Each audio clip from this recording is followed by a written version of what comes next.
संत शिरोमणि गुरु रविदास की, संत शिरोमणि गुरु रविदास की, माता कर्मा की, माता कर्मा की, पिता राहु की, पिता राहु की, माघी पूर्णिमा, माघी पूर्णिमा, माघी पूर्णिमा।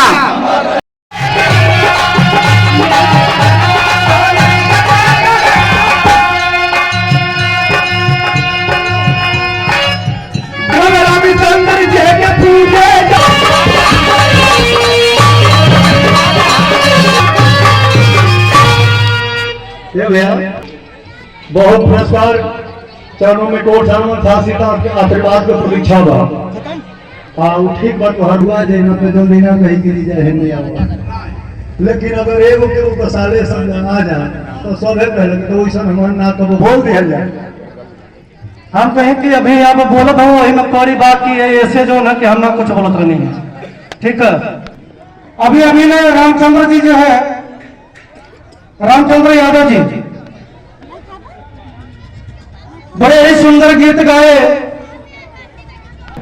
तो मैं आपका विरोध नहीं करूंगा, बहुत बड़ा सम्मान कर रहा हूं कि बहुत ही अच्छे गीत है, मगर थोड़ा सा इसमें अंधविश्वास, हमारा समाज गुमराह हो गया। हमारे समाज को गुमराह करने के लिए बता दिया गया कि संत शिरोमणि रविदास जी में इतना चमत्कार है, उनके अंदर इतनी सा गरीबी में जिंदगी गुरु रविदास जी नहीं जीते और अपने समाज को भी गरीब नहीं रहने देते। किसी तरह से अगर तंग निकालते थे, अगर पसीना पोंछने से अगर मोती टपकते हीरे टपकते तो न गुरु रविदास जी का समाज आज गरीब होता और न ही वो अपनी गरीबी और में जिंदगी अपनी गुजार। हरिलाल पाल जी से चाहूंगा कृपया मंच पे आए। हरिलाल पाल जी एक पुष्पहार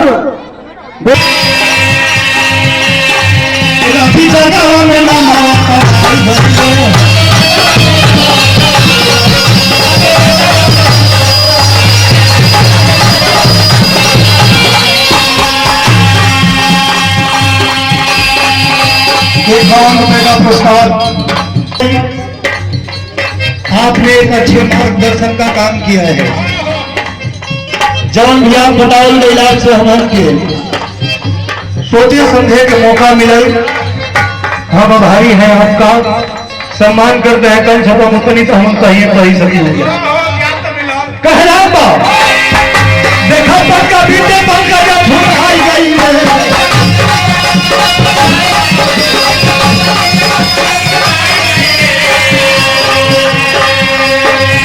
443 जातियों में बांट दिए हैं। इससे समाज में जो है जब तक रोटी बेटी का रिश्ता नहीं पैदा होगा, लोगों में समानता नहीं आएगी। एक दूसरे से जो है जातिवाद के नाम पे, भतीजावाद के नाम पे, क्षेत्रवाद के नाम पे, भाषावाद के नाम पे लोग बटे हुए हैं। तो जो हमारे संतों गुरुओं महापुरुषों की जो वाणियाँ हैं कि एक बनो, तो सभी लोगों को एक जगह जो है इकट्ठा होना पड़ेगा, संगठन में रहना पड़ेगा, क्योंकि संगठन में वो शक्ति है जो किसी भी काम को बड़े ही आसानी से कर देती है। तो आज गुरु रविदास जी ने जो शिक्षाएं दी है, उन शिक्षाओं पर अमल करने की जरूरत है। गुरु रविदास जी ने ये भी कहा था कि रविदास ब्राह्मण मत पूजिए जो होवे गुणहीन, पूजिए चरण चंडाल के जो होवे ज्ञान प्रवीण। अर्थात जो है हमेशा ज्ञान की पूजा होती है, न कि जो है जाति के आधार पर पूजा होनी चाहिए। तो अपने समाज से जो है आज गुरु रविदास जयंती के शुभ अवसर पर ये कहना चाहेंगे कि अपने बच्चों को जो है छोटे मोटी पढ़ाई पे ध्यान मत दो, कम से कम उसको जो है इतना सोच पैदा करो कि वो डॉक्टर बने, इंजीनियर बने, जज बने, कलेक्टर बने, IAS बने, PCS बने। अर्थात जो है ऊंची सोच रखने की जरूरत है, क्योंकि जब तक जो है हमारे लोग जो है जब तक ऊंची शिक्षा प्राप्त नहीं करेंगे, ऊंचे पदों पे नहीं बैठेंगे, तब तक जो है हमारी आर्थिक स्थिति कभी मजबूत नहीं हो सकती है। हमारे समाज में जो लोग हैं वो जो है नशे पे ज़्यादा ध्यान देते हैं। तो हम आज गुरु रविदास जयंती पे यही कहना चाहेंगे कि नशा का आप त्याग करो, क्योंकि जिस पैसे से आप जो है नशा करते हो, उस पैसे से घर में फल फ्रूट लाओ, बच्चे की किताबें लाओ, कलम लाओ, बच्चों की आवश्यकताओं को पूरा करो। अगर आप ऐसा करते हैं तो आपका परिवार खुशहाल रहेगा और समाज संगठित भी रहेगा। अर्थात जो है, आज गुरु रविदास जी के जयंती के शुभ अवसर पर सभी लोगों से यही प्रार्थना करेंगे कि सभी लोग जो है शिक्षित बने, संगठित हो, संघर्ष करे, जिसको बाबा साहब ने एक मूल मंत्र दिया है। और बाबा साहब ने कहा था कि शिक्षा वह शेरनी का दूध है, जो पिएगा वो दहाड़ेगा। इसलिए अपने बच्चों को एक रोटी कम खाओ लेकिन जरूर पढ़ाओ। इन्हीं शब्दों के साथ नमो बुद्धाय, जय भीम, जय भारत, जय संविधान, जय गुरु रविदास। ਧੰਨ ਸ਼੍ਰੀ ਗੁਰੂ ਰਵਿਦਾਸ ਮਹਾਰਾਜ ਜੀ ਦੇ ਪਾਵਨ ਪ੍ਰਕਾਸ਼ ਉਤਸਵ ਤੇ ਆਪ ਸਭ ਨੂੰ ਬਹੁਤ-ਬਹੁਤ ਵਧਾਈ। ਅੱਜ ਮਿਲਟਰੀ ਕੈਂਪ ਦੇ ਵਿੱਚ ਡਾਕਟਰ ਅੰਬੇਡਕਰ ਨਵਯੁਵਕ ਜਾਗਰਤੀ ਸੰਸਥਾਨ ਵੱਲੋਂ ਸ਼੍ਰੀ ਗੁਰੂ ਰਵਿਦਾਸ ਮਹਾਰਾਜ ਜੀ ਦੇ 647ਵਾਂ ਪ੍ਰਕਾਸ਼ ਪੁਰਬ ਜਿਹੜਾ ਮਨਾਇਆ ਗਿਆ ਔਰ ਅੱਜ ਦੇ ਦਿਨ ਸਾਨੂੰ ਸ਼੍ਰੀ ਗੁਰੂ ਰਵਿਦਾਸ ਮਹਾਰਾਜ ਜੀ ਦੇ ਜੋ ਸੰਦੇਸ਼ ਸੀ, ਜੋ ਉਹਨਾਂ ਦਾ ਮੁੱਖ ਉਦੇਸ਼ ਸੀ, ਉਹਦੇ ਤੇ ਸਾਨੂੰ ਅਮਲ ਕਰਨਾ ਚਾਹੀਦਾ ਹੈ। ਕਿਉਂਕਿ ਜੋ ਸਮਾਨਤਾ, ਜੋ ਬਰਾਬਰਤਾ ਅੱਜ ਤੁਸੀਂ ਦੇਖ ਰਹੇ ਹੋ, ਇਸ ਪ੍ਰੋਗਰਾਮ 'ਚ ਵੀ ਮਹਿਲਾਵਾਂ ਪੁਰਸ਼ਾਂ ਦੇ ਬਰਾਬਰ ਬੈਠੀਆਂ ਨੇ, ਕੋਈ ਜਾਤੀ, ਕੋਈ ਅਮੀਰ, ਕੋਈ ਗਰੀਬ ਨਹੀਂ। ਇਹਦੀ ਜਿਹੜੀ ਨੀਂਹ ਹੈ ਉਹ ਬਾਬਾ ਸਾਹਿਬ ਅੰਬੇਡਕਰ ਸਾਹਿਬ ਨੇ ਭਾਰਤ ਦਾ ਸੰਵਿਧਾਨ ਲਿਖਿਆ ਸੀ।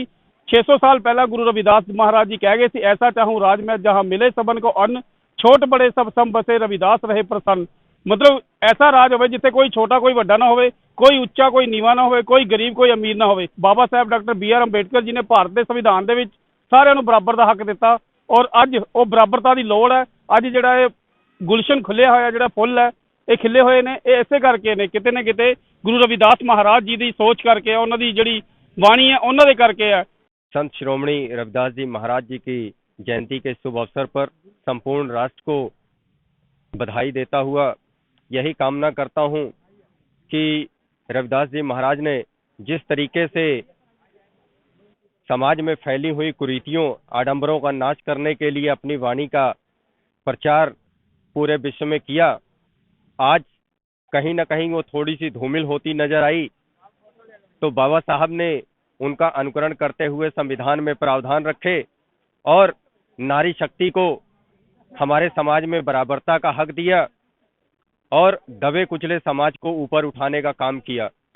जिसके विरोध में जब जब, जैसा कि रविदास जी महाराज के समय में भी देखा गया कि जब जब हमारे दबे कुचले समाज को थोड़े बहुत अधिकार प्राप्त हुए हैं, जब वो आर्थिक रूप से मजबूत होने लगा है, तब तब उनका जो है शोषण किया गया, उनको दबाने का काम किया गया।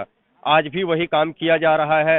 बाबा साहब के संविधान के माध्यम से जो अधिकार हमें मिले थे, आज उन अधिकारों को आरक्षण के नाम पर, आरक्षण की बात कहते हुए, आरक्षण को एक भीख बताते हुए मनुवादी लोगों ने दुष्प्रचार करने का काम किया।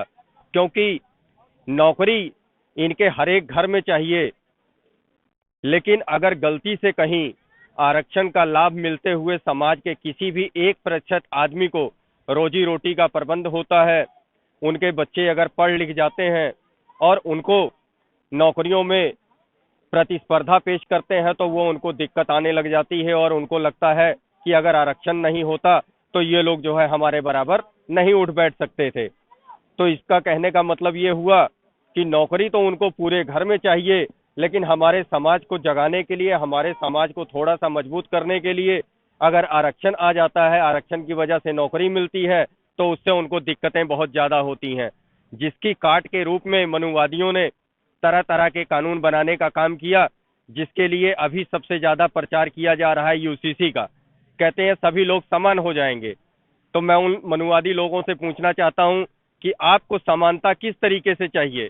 जिस तरीके से रविदास जी महाराज ने कहा था कि मानव मानव एक समान होने चाहिए, या सिर्फ इस तरीके की समानता चाहिए कि रोटी सिर्फ आपके घर में हो और भूखमरी जो है 85% समाज के घर में हो? अगर ऐसी सोच आपकी है और ऐसा करते हुए UCC लागू करना चाहते हैं, NRC लागू करना चाहते हैं, या कोई और भी कानून लागू करना चाहते हैं, तो वो हमें कतई मंजूर नहीं है। इसके लिए हमारा समाज इन चीजों का विरोध करने के लिए हमेशा खड़ा। इस प्रोग्राम को कराने का मकसद था कि जो गुरु रविदास जी जिस आडंबर पाखंडवाद को दूर करने के लिए अपने विचारों को लोगों के बीच में दिए थे, वह उससे जो है हमारा समाज जो है वंचित है। उस काफ़ी लोगों को ये पता नहीं है कि हमारे जो गुरुओं ने समय समय पर जो है आडंबर और अंधविश्वास के खिलाफ लड़ाइयाँ लड़ी हैं, उससे हमारा समाज वंचित होता जा रहा है। तो इस प्रोग्राम के माध्यम से हम ये बताना चाहते हैं अपने समाज को कि ये हमारे समाज के लोग जो हमारे संत गुरु महापुरुषों ने जिस लड़ाई को लड़ करके हमें समता, स्वतंत्रता, बंधुता और न्याय की बात की और हमें न्याय दिलवाया, उस बात को आप लोगों ने मत भूलिए, क्योंकि हमारा समाज पढ़ लिख करके भी अंधविश्वास की तरफ ही जो है हमारा जो गुरुओं ने जिस आडंबर को खत्म करने के लिए इतना संघर्ष किया, आज हमारा समाज जो पढ़ा लिखा है वह अंधविश्वास की ही बात कर रहा है, अंधविश्वास की तरफ ले जा रहा है। तो मैं ये कहना चाहता हूं कि संत गुरु रविदास जी ने कहा था, जो मनोवादी लोग कहे थे कि ढोल गवार शुद्ध पशु नारी, ये सब ताड़न के अधिकारी, वही हमारे संत शिरोमणि गुरु रविदास जी ने समता, स्वतंत्रता, बंधुता की बात करते हुए कहा कि ऐसा चाहूं राज में जहां मिले सबन को अन्न, छोट बड़ो सब सम बसे, रविदास रहे प्रसन्न। तो हमारे गुरु रविदास जी जो है समता, स्वतंत्रता, बंधुता की बात की। तो उस चीज से हम अपने समाज को चाहता हूं कि हमारा समाज जो है हमेशा अपने संत महापुरुषों के दिखाए हुए रास्ते पर चले।